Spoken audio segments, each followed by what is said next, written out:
Hi guys, how you doing? It's just Damien. Just thought I'd shoot you a quick presentation, just say hello and touch base and everything. Welcome to your body transformation. So, on we go. Couple of things I need you to do. I know I posted an article yesterday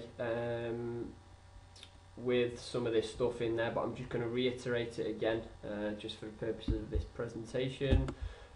Email all your pictures and measurements into DC Fitness, dc-fitness@hotmail.co.uk. Make sure you get this done, and make sure you do this on a weekly basis. Okay.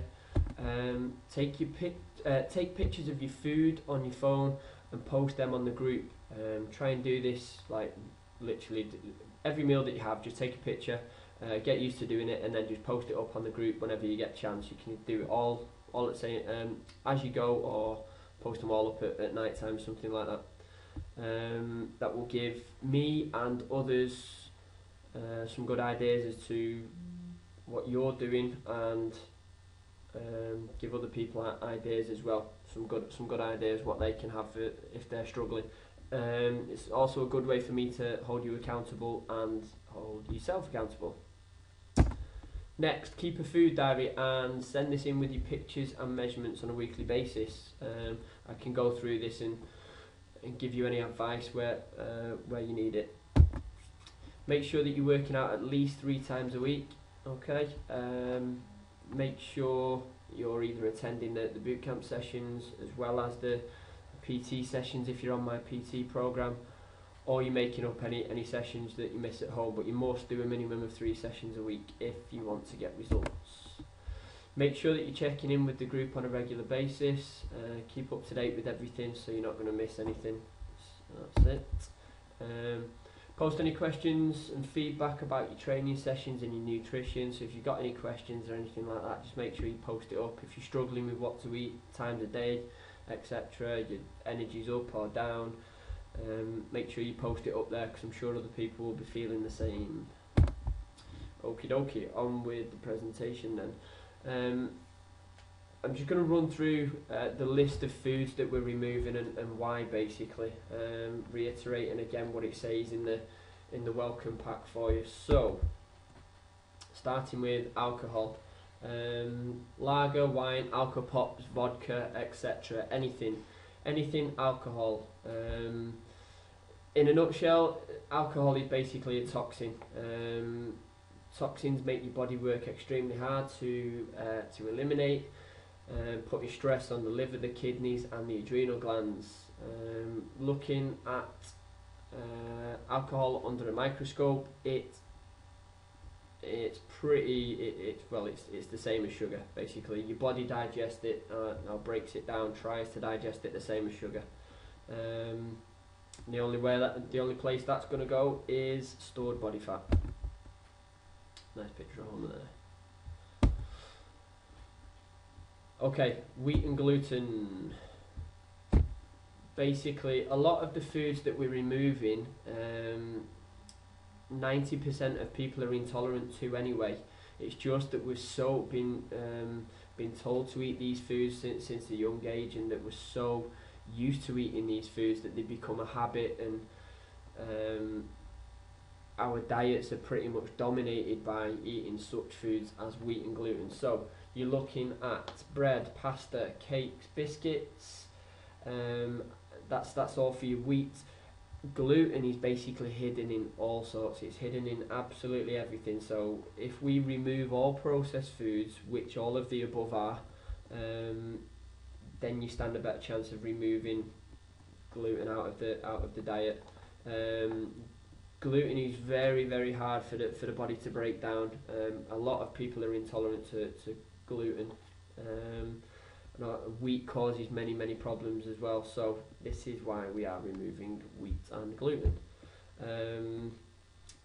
It has a massive impact on insulin levels as well. So if you ever find that when you've eaten, somebody said to me the other day that they still feel hungry after they've eaten pasta even though they're really full.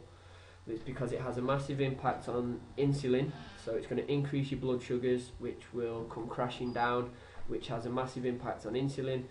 Insulin is basically a fat storage hormone, and obviously you don't want to be spiking that, because the more often that is present in the body, the less time you spend burning fat. Caffeine. Caffeine has its place in the diet, but not for the first 14 days. It can be beneficial, should I say, but we are going to eliminate it for the first 14 days and possibly for the rest of the program as well. Caffeine basically just overexcites the body and wears out your body's energy producing glands.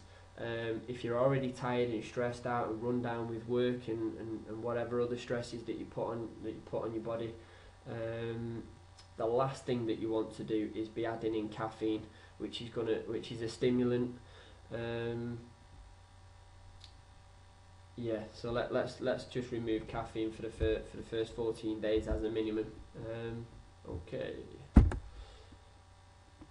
Do love a good Starbucks though, or even a Costa, but like I said, we're removing it. Okay, we need to balance the hormones. Obviously, if you're overexciting your cortisol levels, which is a stress hormone, then it's going to have a negative effect on many other hormones as well. So definitely move caffeine. Processed foods, this should go without saying. Okay, anything that comes in a bag, a box, a packet, a tin, anything, basically just remove it. Loads of E numbers, loads of names in the ingredients that we just don't recognise. We can't bloody read it, never mind digest it. Basically, as we are overfed and undernourished, and a lot of this is down to processed foods and all of the above that we're basically reducing from the diet. They don't have any major benefit, if any. Okay, moving on. Sugar should go without saying. We all know that sugar is bad for us, but it again is hidden in everything. So we need to be eating and drinking stuff, eating and drinking foods that basically are only going to have a good impact on the body. Okay, that picture says a lot there. The one with all the sugar cubes next to the Coke. Okay, don't drink your calories as well. There's another one. Don't drink calories. Okay, moving on. We know sugar's bad for us. The only place that sugar is going to go is on your love handles and store as body fat.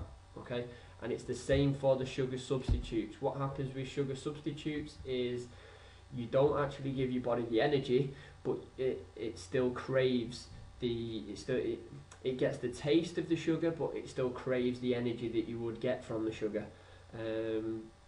Sugar can be used in small amounts, but you basically get sugar in your foods and stuff like that anyway, such as fruit and vegetables and salads and stuff like that. Any form of carbohydrate, your body will break down as sugar. Okay, so we don't need to be adding it in any other forms. Next, dairy. Okay, this is a big one for a lot of people. A lot of people have been told, well, everybody knows that dairy is supposed to be good for us. Well, unfortunately it's not. Dairy is very, very processed, it goes through a process of I'm lost for words now. It goes through a process of homogenization and pasteurization, which basically takes out molecules that basically we need to help us digest that product, whatever it is that you're eating or drinking. Basically, cows have four stomachs. And yeah, we shouldn't really be drinking the milk of another animal, should we? We don't drink the milk of our mother after a certain age, whatever age that may be. We then move on to whole foods, okay, which is, cows don't drink the milk of other cows. What the cows drink? Water. Okay, what the cows eat? Greens. That's basically what we should be doing. Why the hell are we drinking the milk of cows? Enough said. Okay. Dairy is also very, very very high on the list of food intolerances. Causes a lot of problems. It's really difficult for your body to break down. There are certain dairy products that we can keep in, such as eggs and Greek yogurt. That's because they are less tampered with, and our bodies stand a better chance of digesting them properly. Okay. Corn and corn products. Okay. Again, a bit like gluten, can be hidden in a lot of packaged and processed foods. So again, another example really for removing corn and corn products. You're also talking about sweet corn there, corn on the cob, corn flour. Remove it from your diet. Basically, it contains up to 25 different types of toxins. Obviously, that we need to remove toxins from the diet to remove any waste and inflammation, excess water and fat, etc. Okay, and the same goes for peanuts and peanut products. Nuts and seeds are fine. They are good they do have a place in the diet and are actually healthy for you.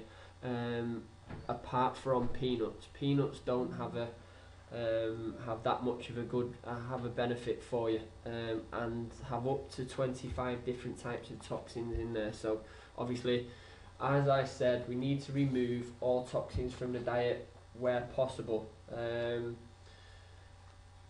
The body's basically I'll move on. The body's basically, when overwhelmed with toxins, will dump any toxic substances that can't be digested straight away into the body fat, into adipose tissues, which is body fat, in order to reduce the circulation through the body. When there's basically no toxins entering the body, the toxins that have been stored will then start to be expelled along with the fat, excess water, and anything else nasty in there that needs to be expelled. Okay, so that means drinking lots of water and lots of herbal teas. That's it in a nutshell. If you've got any questions or anything like that, give us some feedback, and yeah, we'll be back with another presentation soon. Cheery bye.